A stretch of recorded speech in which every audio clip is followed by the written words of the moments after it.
Ang daming salamat. Ang dami-dami salamat. Tapos syempre bunso, may dala din ako ng ano, Ang dami. yung pangangailangan mo talaga. Kasi ito lang yung talagang kailangan mo eh, no? Opo. Yan, bumili tayo ng ilang ano to, ayan. Ang dami. Oo, Tagal ko na po itong gagamitin. tagal.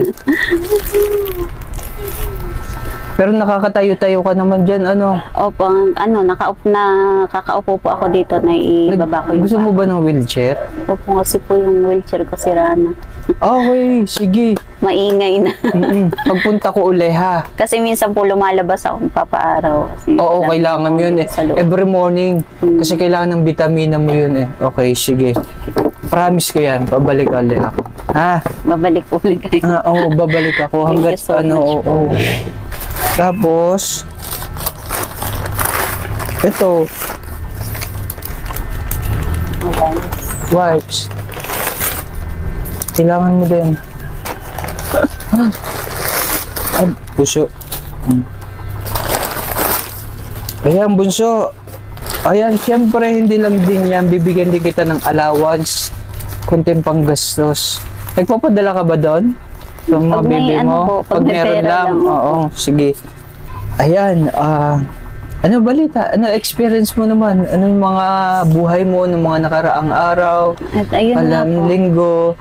Ano yung parang masasabi mo sa sarili mo na kailangan kong mabuhay pa, kailangan kong maging positibo?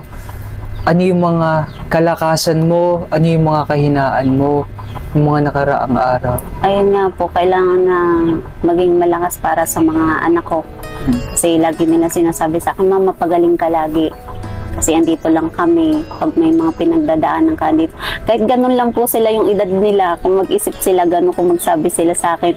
Kahit pinanghihinaan ako ng loob minsan, dito nga nagkasakit ako, ng trangkaso, parang hindi ko na kaya yung ano ko, yung nararamdaman ko, ang bigat-bigat ng katawan ko. Yung Mama, pagaling ka, nandito lang kami lagi para sa'yo. Tsaka yung mga nandito, ang ama, ang ina, pag nakikita nila na masama yung pakiramdam ko, na hindi ako okay, ramdam ko na ano, na hindi din sila okay, na parang ang bigat-bigat din sa kanila, parang ang bigat ng araw nila pag nakikita nila na ganun din ako. Kaya tinitibayan ko na lang ang loob ko. Kahit hirap na hirap po. So, ayan, saan ka naman kumukuha ng lakas ng loob maliban sa ano mo, sa pamilya mo? Sa mga anak ko po. Una sa mga anak ko. Sa bunso kong anak, yung nasa akin. Kasi pag nakita pa nila na nangihina ako, baka sila sumuko din sila sa buhay. Baka sa halip na ako yung gawin nilang